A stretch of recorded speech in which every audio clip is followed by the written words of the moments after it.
Good evening, you're watching Breaking Today News right here on Switch TV. I am Lincoln Wambogo. Our sign language interpreter is Teresia Washira. We are glad you're watching. These are the stories making headlines. Now, MASTEN WANJALA has been lynched to death by irate residents in MWANANCHI village, Kabuchai constituency in Bungoma County, just a day after he escaped from police custody. During his escape, MASTEN was due to appear in court to confess his crimes. Confirming the incident, Area Assistant Commissioner Cornelius Nyeribai has noted that locals broke into the house he had locked himself in after he was spotted by the angry villagers. The residents, who know MASTEN WANJALA since they were playing football together, noticed him in the area and pursued him. Meanwhile, 3 police officers who were arrested for allegedly having a hand in the suspect's escape from custody have been released with a cash bill of 100,000 shillings and report to investigating officer every day at 9 a.m. for the next 7 days to assist with investigations. WANJALA was accused of killing at least 13 minors in Nairobi and the eastern and western parts of the country. Akasema huyu mwenye anakuja mbele sana anafanana na MASTEN, na hao watoto wenye nilikuwa nimepepa alikuwa anakuja anakaa nao pia wakamtambua, akasema huyo ni MASTEN.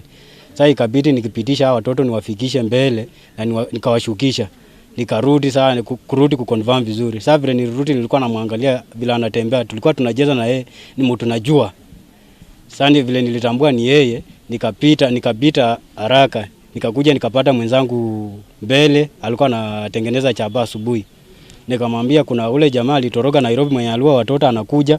Sasa ile kitu unafanya, simama kwa barabara, mungoje waangalie vile anaenda, waje niende nichukue polisi. Sasa hiyo kada aliniambia mimi nikasimama na chukua chapa nikaangalia, nikaona nikamuita jina MASTEN. Akakataa sasa vile nilimuita akapenduka kwa friends. Alafu sasa mimi nikaacha chapa nikamfuata mbia, akaenda kwa mzee mwenye alikufa hapa, anaenda kama mwenye anakojoa lakini hakojoi. Katoka mbia akakuja tu. Sasa mimi nikafuata tu mbio tu. Sasa penye anafika anaruka tu waya anakuja. Sasa akaingia hapa ndani. Nilipokimbia nikafika hapa, alikuwa amejificha kwa nyumba ya mtu fulani hapa, mwalimu amejificha ndani. Watu walijaribu wakaingia ndani, walipomtoa nje nilipomwangalia kweli ni MASTEN, kwa sababu ni mtu ambaye nimekaa na yeye, nilimfunza na Mahele Primary katika darasa la 7. Tena amekuwa mchezaji wa timu yangu mimi nikiwa kocha katika ile timu. Meanwhile, the prime suspect in the gruesome murder of the 25-year-old World 5000 record holder Agnes Tirop has been arrested. Ibrahim Rotich, who was in a relationship with the athlete, was arrested in Changamwe, Mombasa County as he tried to flee to a neighboring country to evade justice. Rotich is believed to have killed the 2-time World Athletics Championships bronze medalist by stabbing her before going into hiding. Tirop's lifeless body was found lying on her bed on Wednesday morning in Iten with visible stab wounds on her abdomen. Rotich had rammed his away vehicle into a lorry at the river along Mombasa Road as he desperately escaped drag out. The suspect is currently being grilled by detectives at Changamwe Police Station for more details into the murder before being arraigned to answer to murder charges.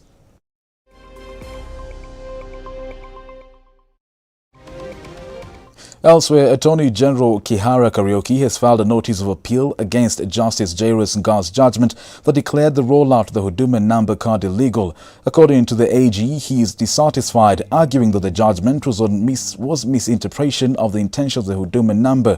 His sentiments were also echoed by Interior Cabinet Secretary Dr. Fred Matiang'i, noting that Huduma card will be an integral to digitize government services, lashing out that those opposing Huduma number have queer interests. This is after High Court directed the government to conduct a data protection impact assessment before rolling out the cards to citizens. The multi-billion shillings exercise was launched by President Uhuru Kenyatta on April 2, 2019. The current national identification cards were expected to stop being valid in December this year.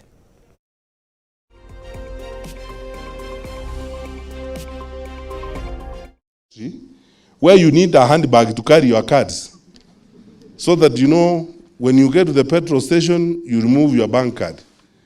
When you go to hospital, you remove another card. When you get to the airport, you remove another document. When you're going to check NHIF, you remove another card. The people who are opposed to this are the cartels who have made a living out of stealing public funds by coming up with all manner of conflicting systems. So they will supply a different software and different system at NTSA and insist that they're providing a digital license. Then they will go to KRA and look for another system. And they've been making money like this theft of public resources. 15th October is World Pregnancy and Infant Loss Awareness Day. This is an annual day of remembrance for pregnancy loss and infant death, which includes miscarriages, stillbirths, sudden infant death syndrome, ectopic pregnancy, and death of a newborn. On this day, the world honors all the babies gone too soon and empathizes with all the parents who have experienced fertility difficulty and child loss. Our reporter Nyoike Sharon brings us this story. Literally, when I say her name, it's like a breath of fresh air. It's just like, oh, my baby, you know, yeah. The joy of childbirth is unexplainable. Bringing a new life into the world is the biggest responsibility one could ever get. But what if that joy turns to unbearable sorrow? This is Maya Prude's journey to infant loss, which happened to her not once, but twice. It began in 2018, where my spouse and I at that time, we were trying to get pregnant. So, you know, we went, I missed a period. I was like, hey, niaje, maze, we are pregnant. So we did a pregnancy test. We turned out to be pregnant. It happened that in a couple of, I think it was days, that I started bleeding. And now calling the doctor was like, now your body acknowledges there's no pregnancy, so it's rejecting whatever is growing. So what happens is, when you're looking at the context of pregnancy, so once you have conceived, then we say you're pregnant, regardless of where the location of the pregnancy is. So of course you can have a pregnancy that is in the tube, which is not viable. For example, an ectopic pregnancy. Maria is one among millions of mothers who have undergone traumatizing experiences of infant loss due to complications either before or after delivery. We get to hospital, they admit me, they start checking my vitals, and now they start checking the baby. So they check the baby's heartbeat, kidogo, the baby's heartbeat is not there. So they change machines, because also me, I was like, because we are just from the clinic, we just had the baby's heartbeat. Baby comes out pretty precious, like the most beautiful kid I've ever seen. So she's here, I'm looking at her, it's literally, she's like asleep. So I'm looking at her, I'm looking at her back, I'm looking at her fingers, I'm looking at her nails, I'm looking at her hair. I'm like, baby's fine. What do you mean? Like, hey, why is she not crying? You could find that there was the baby stuck in the birth canal so long, so what we refer to as an obstructed labor, and therefore the baby didn't get enough blood supply. There could be accidents that happen whereby maybe the cord snapped on the inside. There could be what we call as hospital, what we refer to them as iatrogenic or hospital cause. Every year, at least 3 million babies die during childbirth, with the highest number being babies in their first 28 days of life, also called the neonatal period, according to gynecologist Thuo. So they're divided mostly into a condition that the baby is born with, a condition that they acquire. So it's congenital, born with, or acquired. The experience differs for everyone, and for Maya Prude, life has never been the same again. I literally have never gone back to that hospital. The effect of child loss can be detrimental to an extent of depression or shattered dreams for parents. And I have a very deep relationship with God. Like, I think of God as my friend. So I'm like, dude, huwezi kumenipa mtoi. I go through the whole pregnancy process, an amazing pregnancy process, just for you to take her away from me. We only assume that women are the ones that hurt alone, but do men hurt too? For men, it's different, but they also go through the loss, and people don't acknowledge that. Because I remember when I was in hospital, I was like, everybody who is coming, they're just checking me. They're like, oh, are you okay? But they're not checking on him. Because they're like, you know. But the thing is, they go through loss as well. Wachana loss, postpartum. But what has life been like 1.5 months later after the loss for Maria? Till today, I can't sleep on my right side, because in pregnancy, you're told to sleep on your left side. Hey, I still have the hospital bag. I still have it. I just have it on a corner. and I just look at it. I still have her clothes. Someone will ask, why don't you give them away? I just feel like, no, I want to stay with them. I got a tattoo of her name on my hand. However, according to Dr. Thu, grief should not be permanent and varies from culture to culture, and that the victims should be given maximum care, both mentally and physically. And of course we say tough times don't last, yes. As the world marks the Pregnancy and Infant Loss Awareness Day, for most parents, the baby's footprints will forever remain in their hearts, as they were born still, but still born. Reporting for Switch TV, my name is Sharon Muike. Those beautiful souls gone too soon are angels in heaven, watching over their parents and siblings. Sharon Muike's story takes us to a short commercial break. Stay tuned, we'll be back with more.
Welcome back and thank you for keeping it Switch TV.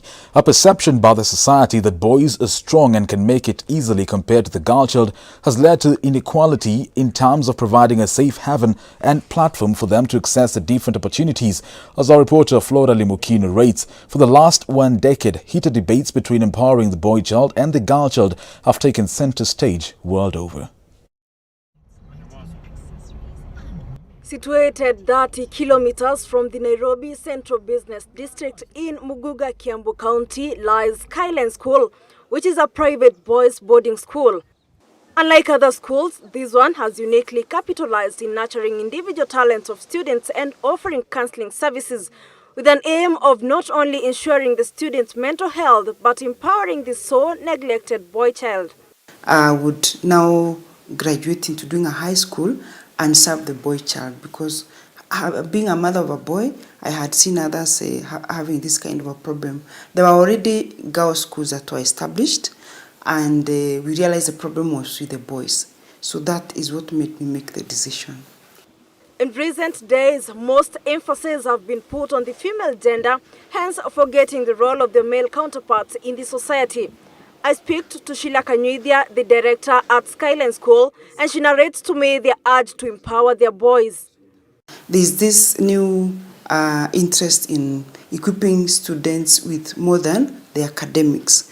So we are able to, pick out their talents, grow them, harvest them, and, let the child go out knowing that this is where I excel.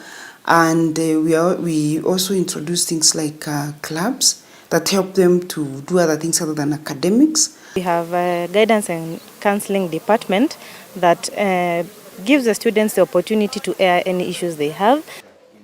This mode of learning, the teacher says, helps boost the students' self-esteem, besides improving their academic performances. A good student-teacher relationship has been among the ripple effects that have been felt from the healthy vulnerability of the boys.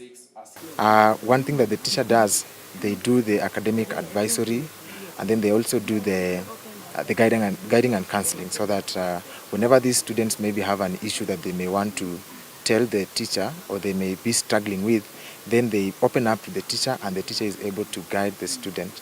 Then in 2018, I was sponsored by SKYLINE School, and now I hope that I'll be able to achieve my dreams. Say here at SKYLINE, it's not just a fraternity, we are a family.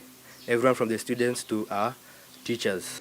The work has, however, had its own hurdles, and as the director at the school confesses, among their greatest challenges is over-expectation from both parents and students. But I also want to say that COVID has done a lot of damage, because it has really affected the child. The children were out for about 9 months without proper teaching, without even proper management of behavior, social life, and so on. And even now we are seeing effects of the COVID, because kids were out on their own for so long. During the COVID period, we were able to learn through Zoom, so we didn't lag behind. Remember, when the boy child is neglected in the society and the girl child protected, we compromise the girl's future because the boy will be there as a threat and vice versa. For a very long time, the main focus in the society has been the girl child. But for SKYLINE, empowering boys to be global citizens in the country is their main focus. Flora Limuki. Thank you, Flora Limuki. As the formation of the elections approach, the formation of new political parties has been the talk in town. A day after West Pokot Governor John Lonyangapuo launched his political outfit, KISII leaders from the KISII community have launched their United Progressive Alliance UPA. The party is anchored on economic stability and equal opportunities for all. The United Progressive Alliance is a registered political party in Kenya that was formed out of the realization that in spite of the substantial achievement of the current political landscape, there is need for consideration of aspirations and uniqueness of many Kenyans who are largely small-scale traders, youths, boda-boda, mama mboga, marginalized groups, people living with disability, the elderly, and farmers. Through our party, we aspire to achieve a normal distribution of the nation's wealth, reduce income inequalities, protection of the markets for the local producers, and protection of workers' rights as we continue with the new norm of social harmony and economic prosperity, now casted as the famous. And still on matters politics, Deputy President William RUTO and his political nemesis, ODM leader Raila Odinga, have ventured into their charm offensive trails, touring different parts of the country in a bid to popularize their parties. As Moses Kenyanjui explains, Odinga, who is in the Rift Valley region, is drumming up for peace and unity among communities, while RUTO publicizes his hustler narrative. Take a look. With the race to State House drawing close, campaign trails are on hot rubber, with presidential hopefuls touring the nation to gather masses for support of their parties. Today, the Deputy President William Ruto entered day 2 of his coastal region tour, holding base at Gongoni Trading Center, Magarini constituency in Kilifi County. Ruto has continued to propagate for the bottom-up approach, saying that it will aid in dealing with poverty-stricken areas in the country. Na wauliza watu wa hapa Ganze, na wauliza watu wa Kilifi, kama tutaenda mbele lazima tukatae siasa ya unafiki. Sijui kama tunaelewana. Lazima tukatae siasa ya unafiki ambayo ni ya kufaidi viongozi peke yao bila ya kufikiria mambo ya wananchi. Na mimi nataka niwahakikishie hii safari tutatembea pamoja. Concurrently, in Ruto's backyard, that is the Rift Valley region, Orange Democratic Movement Party leader Raila Odinga was in Eldoret Town, Uasin Gishu County. Odinga on the hand, drumming up for Azimio la Umoja agenda with an aim to promote peace and unity in the country. The former premier has also in recent days revealed that once elected, at least 2 million families of the unemployed will receive 6,000 shillings per month.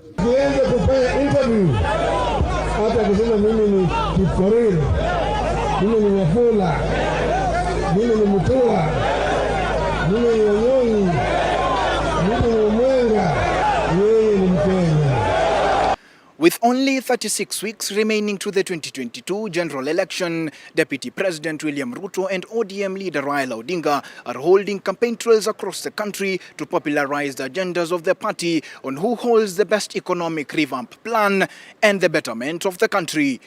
Moses Kinyanjui, Switch TV. Thank you, Moses Kinyanjui. On today's episode of Bunge la MWANANCHI, we discuss politicians' promises to Kenyans. Take a look. Wengi wanasafa. Tunajua pesa ni mingi Kenya, lakini iko kwa mifuko ya wachache. Uchumi wa nchi unazorota. Nchi ni yetu sote. Hello, on this week's episode of Bunge la MWANANCHI, we are basing our focus on the promises politicians make to gain favor ahead of the 2022 general elections, the latest one being the 6K or 6,000 deal by Raila Odinga, which comes at a time when President Uhuru Kenyatta has made it public that the nation is losing 2 billion shillings on graft daily. Joining the conversation. Ahadi za wakati wa uchaguzi haiwezekani. Haiwezekani unatuahidi mambo ambayo ulishindwa kuyafanya, kwa sababu wengine hawa wanaoenda kutuahidi mambo wamekuwa viongozi tu hapa kwenye bunge, wengine wamekuwa kwenye seneti, wengine wamekuwa kwenye bunge la kitaifa, wengine wamekuwa kwenye mabunge ya kaunti. Zile ahadi wanazojaribu kutupatia sasa hivi wamekuwa wameshindwa kuzitimiza wakati wamekuwa viongozi kwenye zile nyadhifa. Hii 6,000 itafaulu, mbona isifaulu? Nitasikitika sana iwapo nitasikia mtu anasema kwamba shilingi 6,000 haitawezekana, kwamba baba ataitoa wapi? Kwani baba ni waleo katika siasa? Siwezi jua anatoa wapi pesa kwa sababu mimi siishi naye, na yeye alisema ni businessman. Nasema hivi. Because a wheelbarrow costs only 2,500. Now Raila has brought 6,000. If you are given 6,000, you will buy 2,500 a wheelbarrow and remain with 3,500. Tusije tukaanza kulia ama kuanza kuchemka mili ama kufurahi sana, kumbe wenzetu wanaigiza. Lazima tutajiepusha na hao na tutafuta viongozi ambao wanajua pale ambapo Kenya ipo. Samoei Ruto, hata wakati wa Moi, huyu ni mtu anajulikana kitambo, hata sio saa hii ati anapeana wheelbarrow. Kutoka wakati wa Moi, kutembea huku kwa street huku Nairobi, utakuja kusikia Ruto alikuwa vile alikuwa anapea vijana. Akikuta vijana wao kwa panga gari namna hii, anaambia kijana wetu, mko namna hii, mmekula, tuko na njaa, anawapatia 500 anapatia kila kijana. Mara ngapi viongozi serikalini wamechukua pesa wanaweka mfukoni, mabilioni na mabilioni, alafu leo uje useme kwamba shilingi 6,000 haiwezekani. Mtu unaongea kabisa hapo, unasema kwamba ametoa ahadi lakini sioni pa kutoa hiyo shilingi 6,000. 6,000 inawezekana? Ni kitu ambacho kipo. Kenya hii ina pesa nyingi sana. Pesa nyingi sana. Na mimi binafsi kama mwana ANC nikipigia debe Wycliffe Musalia Mudavadi, ningemuomba yeye pia kama Wakenya watampa ruhusa kusimamia ile taifa, aweze kuchukua huo mkondo. Sasa isikuwe shilingi 6,000, ikuwa at least shilingi 10,000. Hiyo inawezekana kabisa. Ukipea kijana 6,000 na aoe pia bibi yake apewe 6, hiyo ni 12. itawatosha bila kuenda kazi. Sasa inamaanisha hakuna haja ya kuenda kazi. Na hii taksi ya Kenya hatujui nani atalipa. Ahadi za wakati wa uchaguzi haiwezekani. Haiwezekani unatuahidi mambo ambayo ulishindwa kuyafanya, kwa sababu wengine hawa wanaoenda kutuahidi mambo wamekuwa viongozi tu hapa kwenye bunge. Wengine wamekuwa kwenye seneti, wengine wamekuwa kwenye bunge la kitaifa, wengine wamekuwa kwenye mabunge ya kaunti. Zile ahadi wanazojaribu kutupatia sasa hivi wamekuwa wameshindwa kuzitimiza wakati wamekuwa viongozi kwenye zile nyadhifa. Kiangalia bottom up approach, hiyo ni kitu yezi fanyika. Utapea mwananchi 1,100, atatoa wapi? Utakopa tena trilioni 12 uongeze, ama utatoa pesa wapi? All right, that was a very heated conversation on matters, promises each and every time. And that brings us to the end of this episode of Bunge la Mwananchi. I'm Robert Ouma, and Metrin Nyatichi has made it possible with the camera work. Good evening. Wakenya wengi wanasafa. Tunajua pesa ni mingi Kenya, lakini iko kwa mifuko ya wachache. Uchumi wa nchi unazorota. Nchi ni yetu sote.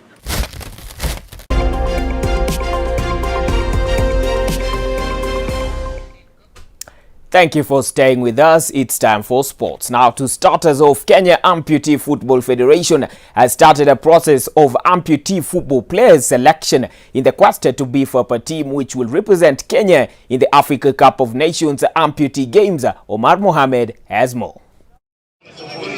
Kenya Amputee Football Federation has started a process of amputee football players selection in the quest to beef up a team which will represent Kenya in the African Cup of Nations Amputee Games. The federation went ahead and set up a tournament since last weekend at City Stadium in Nairobi. Nairobi, Mombasa, Kakamega and Uasin Gishu were part of the counties that took part in the tournament, which 10 counties registered to participate. Tuna matumaini ya kwamba vile tumekuja kushiriki namna hivi, tumekuja kushiriki ndiposa tukachaguliwe kama wachezaji bora watakaotoka hapa kuwakilisha Kenya. Serikali yetu ama lolote lenye naweza kutusaidia, watusaidie, maana sisi walemavu hatuwezi, lakini watusaidia kwa vitu ya funding kwa mpira tutakuwa sawa. According to the players, they are complaining that lack of facilities disadvantage them to play the game, with hopes that the national government and the federation itself will help in motivating and building the game. Tunataka litusaidie na kuwa na fairness, kitu ya kwanza, na kitu ya pili pia tunahitaji uchaguzi wa ofisi kubwa. Hiyo ndio kitu ambayo tunahitaji, ndio tuweze kutengeneza nyumba yetu iwe sawa, na ndio tuweze kuwa kuwakilishwa na njia ile ambayo inafaa. Ndegwa, who's an international player of amputee football in the Turkish league, reveals that if the game is well taken care of, many of the disabled people will appreciate and recognize the game that will lead them to join. Hatuja bebwa vizuri kuendeleza huu mchezo, na hatuja pewa nafasi nzuri kuendeleza mchezo kwa amputee football. Sasa challenges ni equipment na sport management kutusimamia vizuri ili hii amputee football ikue. Reporting for Switch TV, I'm Omar Mohamed. Now, thank you, Omar Mohamed, for that piece. Now, moving on swiftly, Tusker FC head coach Robert Matano has called on his players to shift their minds to big stage football as they prepare to host Egyptian giant ZAMALEK tomorrow in the CAF Champions League preliminary clash. The Kenyan representatives qualified for this stage after defeating the Djiboutian side 4-1 on aggregate after a 1-1 draw away on September 11th and 3-0 triumph at Nyayo National Stadium on September 18th. We are ready as Tusker, and we are Kenya. We represent the country. We must make our country proud. As you know, we had a lot of players in national teams, so really hard for us at the moment to know exactly how physically we will be tomorrow in this difficult game, because every Champions League game is a very hard game. We know about Tusker is a good team, champion. Now, still on local football, Kenyan referees have been urged to exercise fairness in their duties and be peacemakers by avoiding wrong decisions while officiating matches. Addressing the Kenya elite referees during training in KERICHO, Governor Paul CHEPKWONY urged them to be good decision makers to avoid confronting with football fans.